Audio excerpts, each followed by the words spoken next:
It's about noon on the 3rd of January 2005, and we're looking at the same land we looked at on a previous tape shot yesterday, and you can tell there's quite a difference since the rain. And this overflow area really at this point does not have overflow from the creek. The creek still hasn't risen to this level, but this wetland is clearly functioning as an arm of the creek, or as a small stream coming in, an old slough parallel to the creek. If we swing back to our right, we set our location. There's also wetland between us and South Hill Avenue. We're behind the home of James Strayhorn, or the duplex that belongs to James Strayhorn. And you can see that the land slopes off, and that it is clearly the very best use of this land to serve as a water holding area. Shallow, it soaks in, it delays the flooding of the creek and decreases the potential level of the flooding if this rain continues for days here, which it's projected to do. That we could have another day. Tuesday could be equally wet as today is.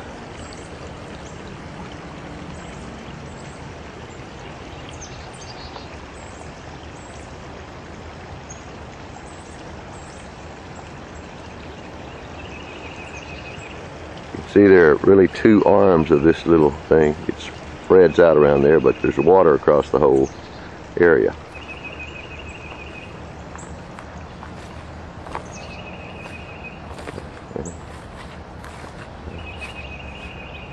Well, what do we want to see the most right now? Now we're standing in the wetland to the northeast of Hooten Pyle's barn, and you see the sewer opening and the barn in the background.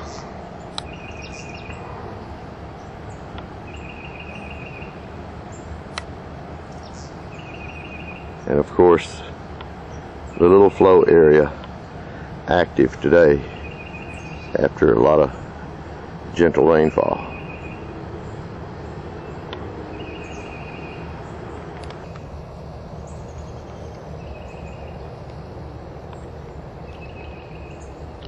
Here's this big old post was set there long ago to delineate a property line, and if you go uphill, you can see that it would be between a couple of houses here, and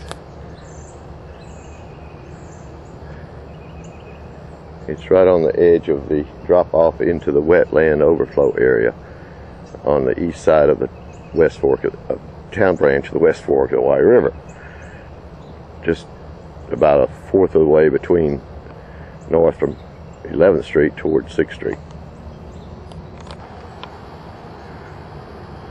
As I understand the map, this would contain a building and a street system to get to it, and of course the overflow area, or the detention pond area, would be built south of here where we just came from. Other large development project coming. Here we can see a little more of this flow area, which will become an overflow area from the creek if the creek rises suddenly in the next few hours or tomorrow. Right now it's just draining water off this wetland area and the adjacent hillsides, or if you call them hillsides, gentle sloping rises here.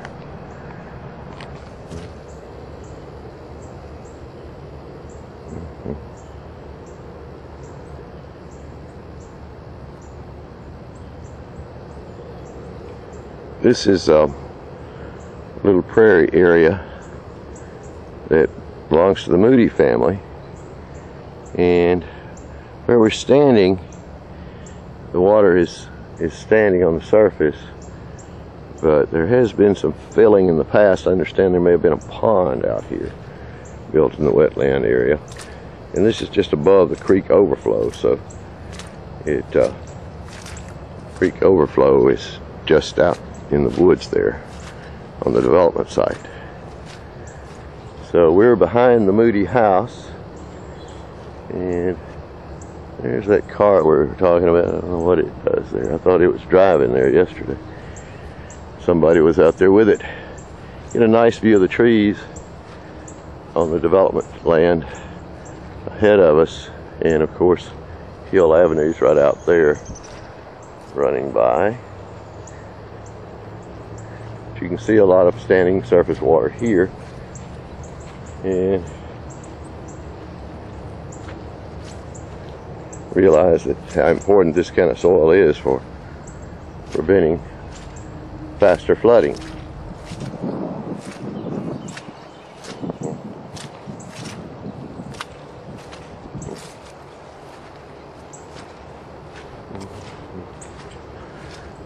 And the house up there would be the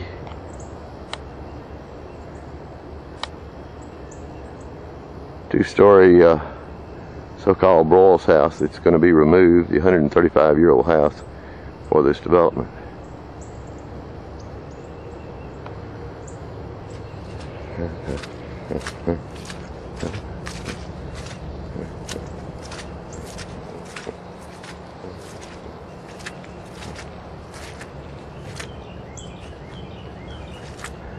We're approaching the northwest corner of the Moody property. We were here yesterday with a different tape, and we show this area when there was no flow off the hillside. But we know there's some flow today because we've been seeing it downstream. And let's come up here and look. So we can see that part of the water in the overflow area at this point comes right out of here. In other words, it comes downhill from the northeast, but there's not as much of it as we might have suspected. I'm sure it was a lot of it earlier today. You can see how everything's washed, the leaves are separated and so forth, but that's dropped off for the time being. If it doesn't rain some more, it'll just finally decrease to nothing. If you go from this spot just through a little opening there, you can see that when the water is really pouring down this hill, it goes across there, and you can see another little seepage area just on the other side there. It comes down parallel to this one, more or less.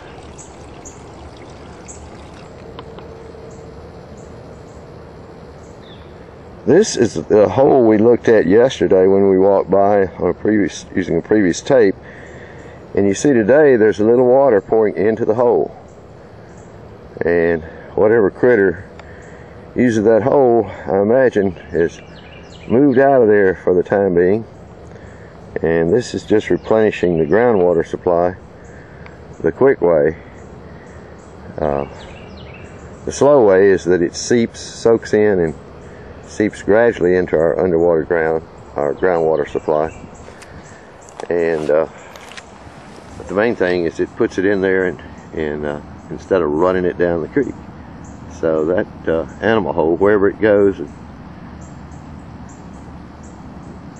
is important to figure out exactly what we're doing.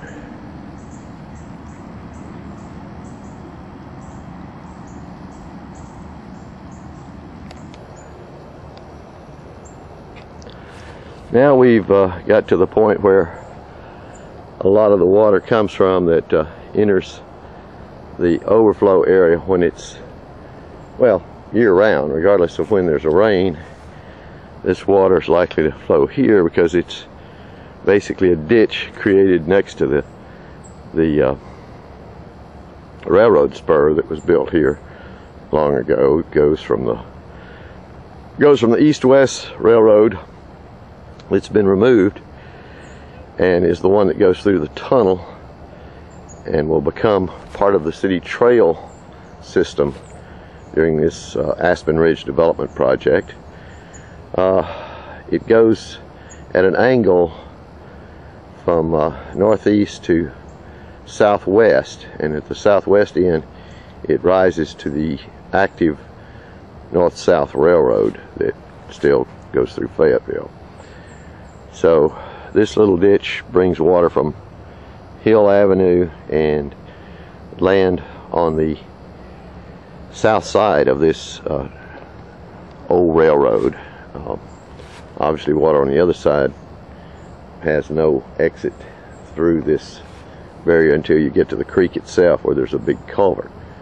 So water from that side drains down into the creek on that side. But this is the little flow that, well, let's go look at the side of this embankment. You can see what they did when they removed the railroad. They shored up the embankment with the railroad ties.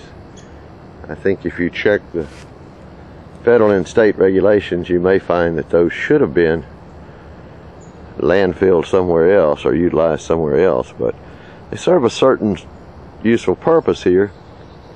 But at the same time, they also, even in their old age, provide potential pollution to our water, groundwater and surface water.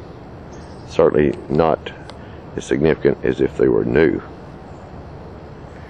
and just oozing that creosote matter. Well, you see just a rare, straight and tall, magnificent tree here.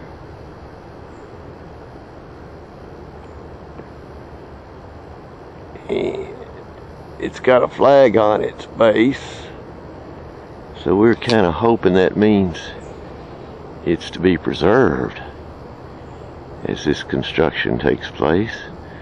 But since we don't know just where their roads are going to run and their houses built, we can't say for sure that'll be protected. But it's right next to this little ditch that's right next to the embankment we're talking about here.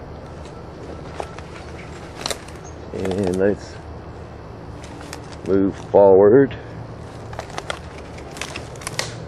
and see where this water actually enters the lowland ahead of us. We walked a few yards and stopped, and we're still very near where we were.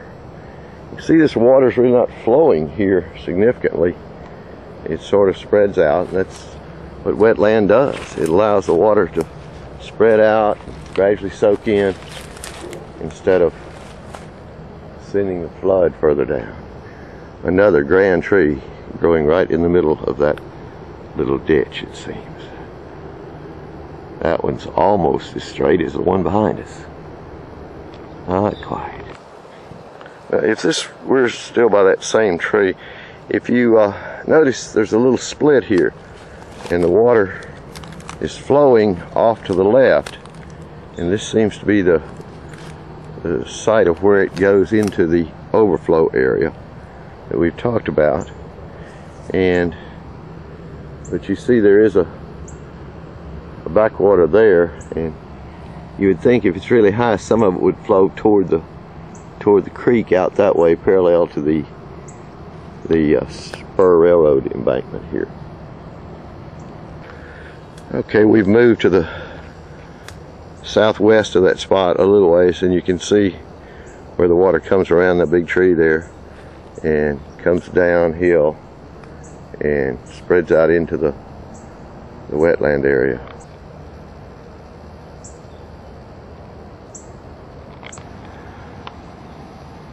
Well, I guess we moved another 30 feet.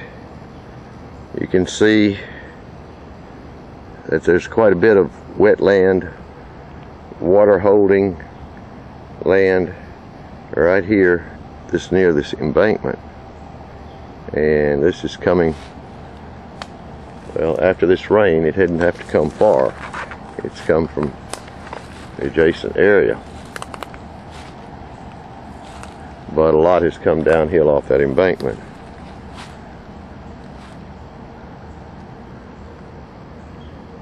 "30 feet, look back to the southeast and see more of that wetland area. It's more than wet right now. It's underwater, at least in limited portions. I'd like to have been out here when the rain was the hardest this morning. A ways to go to the creek, but we can hear the water flowing, so we know we're not very far. But we've got to cross this little slough, standing water, and the land in front of us is nearly a foot higher, as you can see maybe as we come through here toward the creek, toward the town branch. Take a second just to enjoy the view to the southeast, the tangled limbs, squirrel nest up in the trees, all the beauty of this wetland area.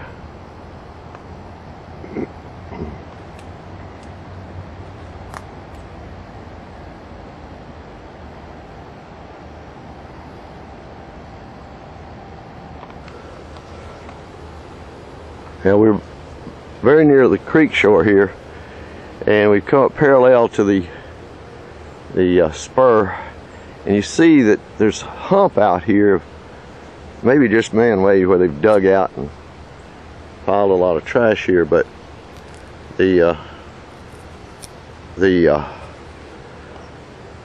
result is it leaves a place that the water can flow right next to the stream, or next to from the creek when it's really high, out into this area. And except for dealing with the rubble there and old logs, it can eventually go on down and meet that creek that comes from Hill Avenue and enter the wetland that way.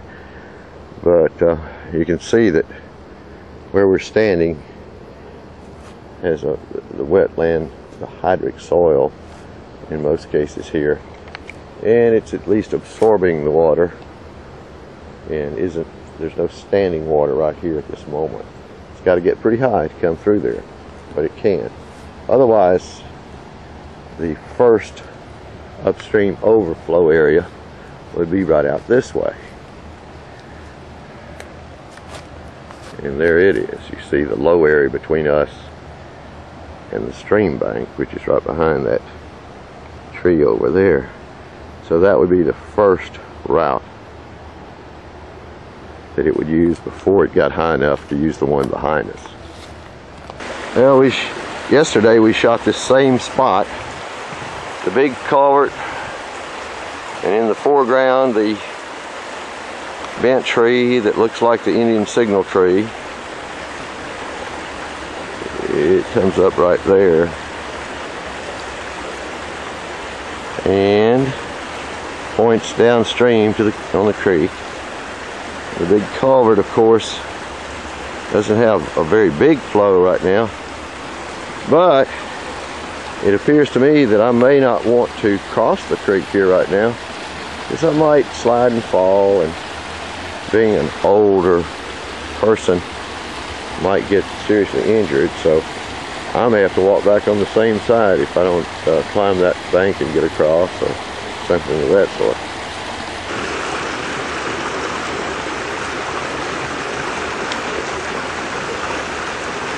Well, there you can see through the tunnel. See how much water's up there. Just amazing to think that at times this whole giant tunnel, or this is not a tunnel per se, this is just a giant culvert, but there are tunnels further up there that go under the railroad to get past the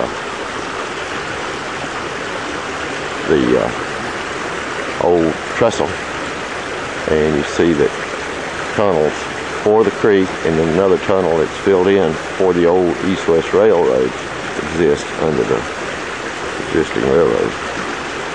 So, but you can imagine how high this water is if that thing's full.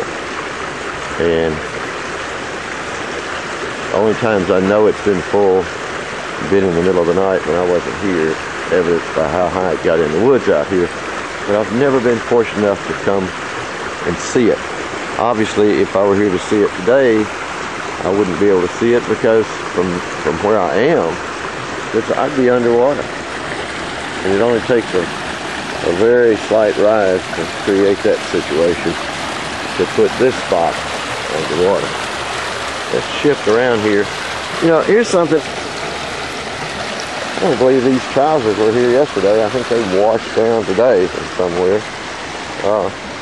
Amazing how fast new material comes downstream here.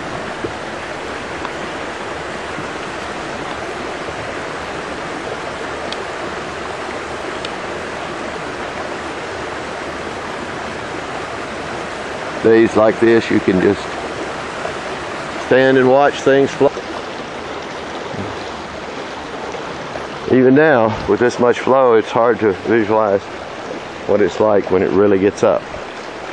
But it could be that sometime tonight, maybe 4 in the morning, Tuesday, January 4th, 4 in the morning, if there's still storms coming out of Oklahoma as they have in the past, and as they did today, early this morning and last night, it might rain enough to put it out of the banks again. It happened 3 times in 2004, and it would be kind of amazing, but it could happen in the very first week of January 2005.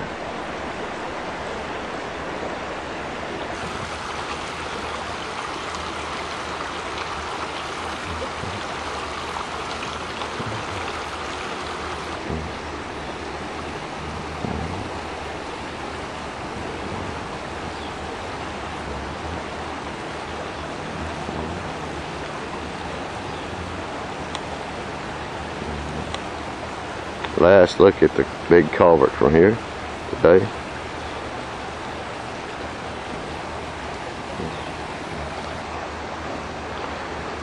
You can see we're looking from the stream bed itself to the west bank, which rises much higher out there, but there is this little cut through, little slough overflow area there.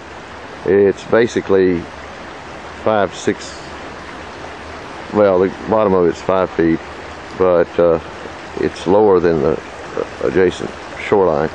But you can see all the stuff that washes up into the bushes, and I suspect we'll see what's here tomorrow, the next day, but you'll see some of those items will change in the next 24 hours as the water may come up again and wash some of them away, and then bring some fresh items down from the university campus and the 6th Street fast food restaurants.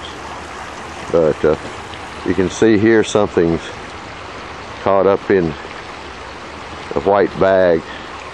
It's caught up in there and all shredded. Somebody marked this tree, or at least they'd marked a stick, piece of vine. I don't know if it was supposed to be lying in that tree or what. But everything's going to move, so you don't leave your favorite toys anywhere near this stream bed. Nice moss growth. Looks artificial, doesn't it? Awfully green. Ooh, AstroTurf. Formerly part of one of the university athletic fields, and now part of the green space in the town branch of the West Fork of the White River. Well, they've changed turf on some of the fields different times, so we don't know which one that is or exactly which field it's from. I don't know that the high school had any of that, but the high school also is on this watershed, but something that big couldn't wash down off the high school itself. Have to be pretty much in the flow area of the stream up there to get down here, so somebody had to dump it don't know if they brought it down and dumped it into the stream on the south side of 6th Street or what, but somehow we've got a big chunk of it buried here.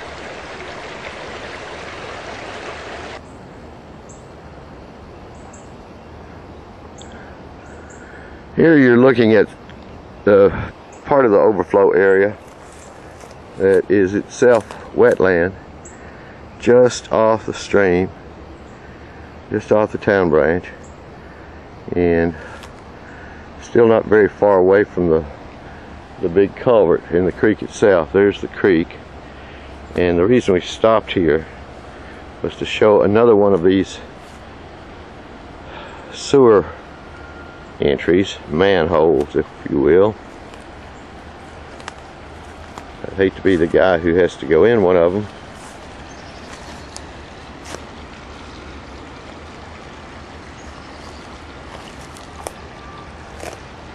The Dieter Foundry, Lincoln, Nebraska. Looks like the raccoon visited that site. Okay, well this one's closed up, and we certainly aren't going to tamper with it, but we do know that at this point, it could easily be a spot where the water comes out of here if there's intrusion in the sewer line upstream and blows the bad material out of here, or it could also be where if the stream overflows, the water could get back in. Now, the lid's on tight, but people have many photos of this kind of situation where the lid blows off and the bad water mixes with the good water. We're going to try to work our way down a little further.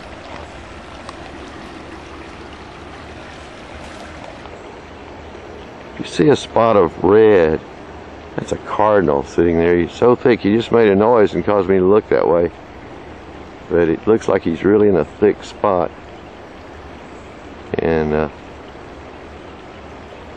I can't see him in the viewfinder, but I can see him looking beside the camera. Right in there, right in there. Maybe we should back up. Anyway, you can hear the birds chirping. They're everywhere. Some beautiful things growing in this overflow area. Really wonderful to see.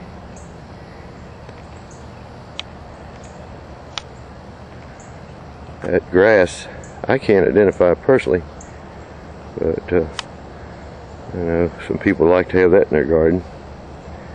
Very nice, very nice.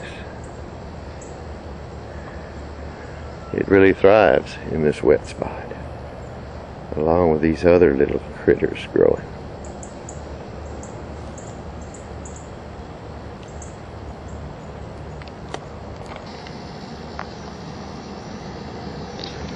Looks like another animal hole, but this one's full of water already before we got here. I don't know what critter that is.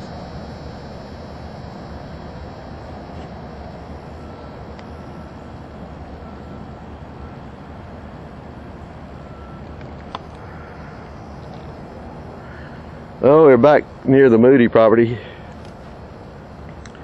looking at this portion of the wetland from a different angle.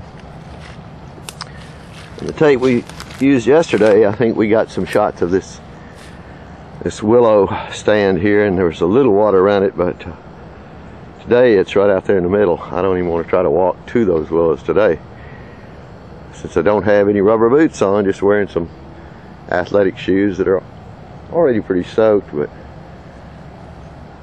it just seems easier not to. Uh-oh, sprinkler rain started. That's our sign to start heading home. And it's not far, but you can't go straight without crossing the creek, so we're having to go back a route out of our way. If you happen to be a first-time visitor to wetland like this, you may wonder how a person crosses with low quarter shoes. He's trying not to get in very deep, maybe because it's cold. This water is sort of cold on the 3rd day of January 2005. But when the water's no deeper than this in this kind of wetland area, you simply watch for those hummocks of grass and the little hummocks where young trees grow and various kinds of bushes. So basically you go stepping hummock to hummock to hummock, and that can keep your feet almost dry, even in a strip like we're looking at out there. You can go across without getting very deep in the water. But my feet are wet, so probably doesn't much matter at this point how much effort I put into trying to stay dry. In fact, I guess I sort of love it in this kind of area, or I wouldn't be out here taking pictures of it. So I'm going to go hummock to hummock somehow across here in just a minute, and not worry about too much if I step in a little deeper than I really wanted to. On yesterday's tape we had this same spot. It's just a quick flash of it showing the hummocks and the way the trees twist and gnarl and try to survive and grow tall in such places. But the water keeps eroding the hummocks around them, so their roots fail and they sag down, and then they survive if they can keep coming up and heading toward the sky. There's one there that appears to have a similar experience, so that's pretty common. But they make interesting patterns and are the kind of beauty that artists love to try to recreate.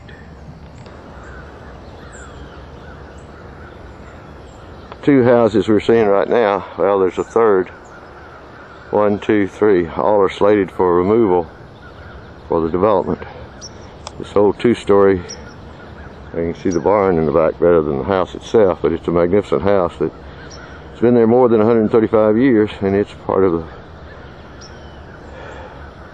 acreage to be cleared. So still hoping somebody will save those. They stand on Hill Avenue and they're magnificent. This is the back of the Moody house, which is in the same age class, way before the turn of the century, and the Moody's didn't choose to sell for development, thank goodness, because not only that, but all this open wetland behind us till you get down to the tree line would also be slated for development.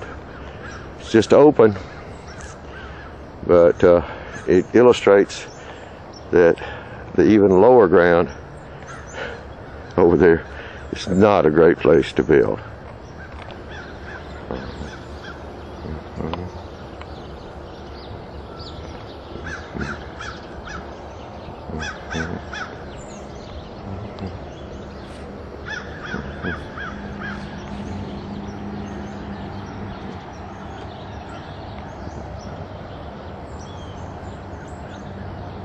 This area is so full of life.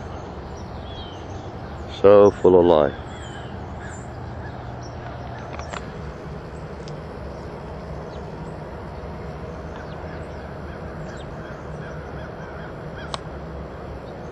There's a view of Mr. Hootenpile's backyard from way off to the northeast across the creek.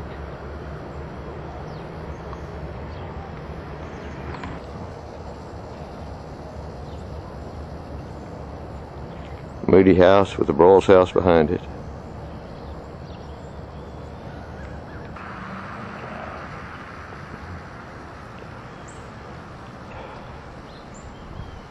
It's Mr. Christie's home. He always has a huge garden, and he's committed his land to the National Cemetery, and I understand a few others They've done the same, although this home has not been committed that way yet. Some of these others may have. And the National Cemetery plans to move all the way to Hill Avenue one of these days, and the way we're having wars, it may actually be needed. We're near the intersection of 11th and Hill, and looking over the bridge, 11th Street Bridge, over the town branch of the West Fork of the White River at the back of the, or at the north side, and of the birth root midwifery home. That's Jennifer Creel and her husband Kurt, and they live in that restored house there that's way over 100 years old and was moved from north of the creek about 70 years ago or more. And that's Larry Smith's back of his house, and as we move forward toward the creek, we will see our home come into view, 1101 South Duncan. It too is a very old house that has survived tornadoes and so forth, but it isn't threatened by significant flooding at the moment because it's 10 feet higher than the creek bottom or more. But anything built lower than that, such as at the level of this bridge, is going to flood because this bridge gets underwater.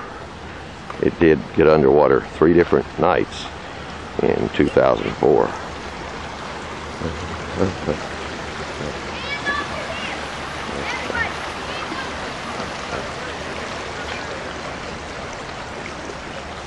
Here's some youngsters playing football, same as they were a couple of days ago, on this wetland that could flood tonight on Don Hudenpile's property. 9 boys playing now. We just saw a couple leave with a dog. This is ESPN, man. You may be on there.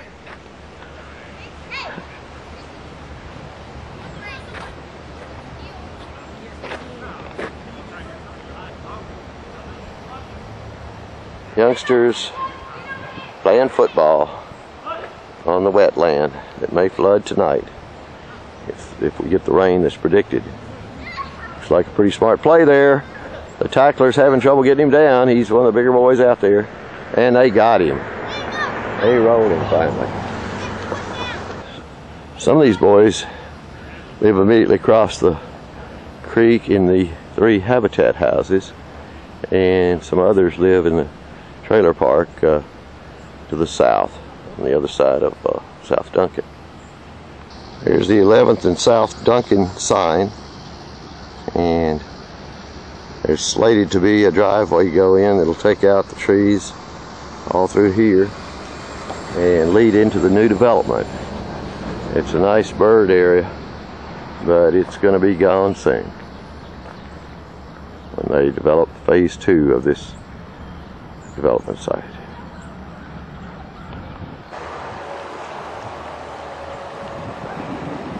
This is the west fork, or the west arm of the town branch of the West Fork of the White River, coming from the freeway area.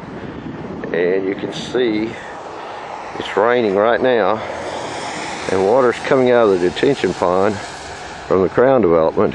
But since they put down the bedding on the ground, at least it's not eroding more mud right there, although there's a little bit coming out.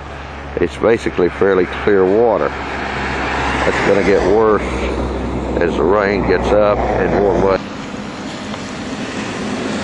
We're looking at the east side of the bridge at 18th and Beechwood, and you can see the mud is poised to flow into the creek because the ground is still bare all over this construction site after well over a year of work, much over a year.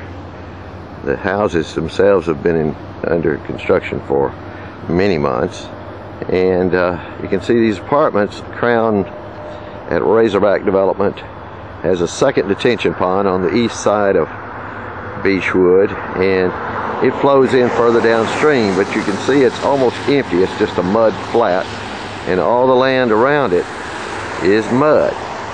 So what do you think the level of siltation will be in the creek because of that? If you go down to Razorback Road, you'll see the water's muddier than it is here, thanks to the detention area. It's down at the bottom, or down at the east end of that detention pond over there, the outlet flow for it. We saw the one across the road just a moment ago on the west side, for the west side detention pond. Let's go back that direction and see what it looks like from over here. There's the detention area out back there between the trail and the buildings themselves, and it too, can't see it here very well, but it's basically a mud flat, and it will start pouring mud in as the rain continues and the water rises in it again today into the west arm, the town branch of the West Fork of White River. You can see the reason there's reasonably clear water coming out of that detention area. It's because of the concrete strip down the middle, and the flow's just through there right now. Back when that was just a grassy area, those beautiful cypress trees that were living last summer, but they decided they needed, or last spring sometime, summer or fall, I guess it was fall, they decided to concrete that area, and they cut all the roots off and limited those trees to those small openings. So those beautiful cypresses are now dying, and probably don't have much chance of coming out, although we don't know for sure. We'll see next spring maybe if there's any green on them.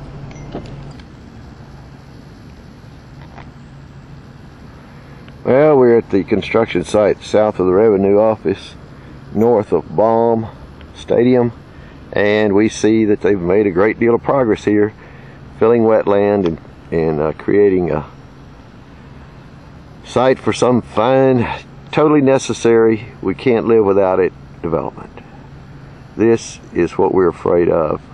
The two sites we just visited, Crown at Razorback and this site, we're a little afraid this is what we'll see in the town branch overflow area we've been visiting earlier today.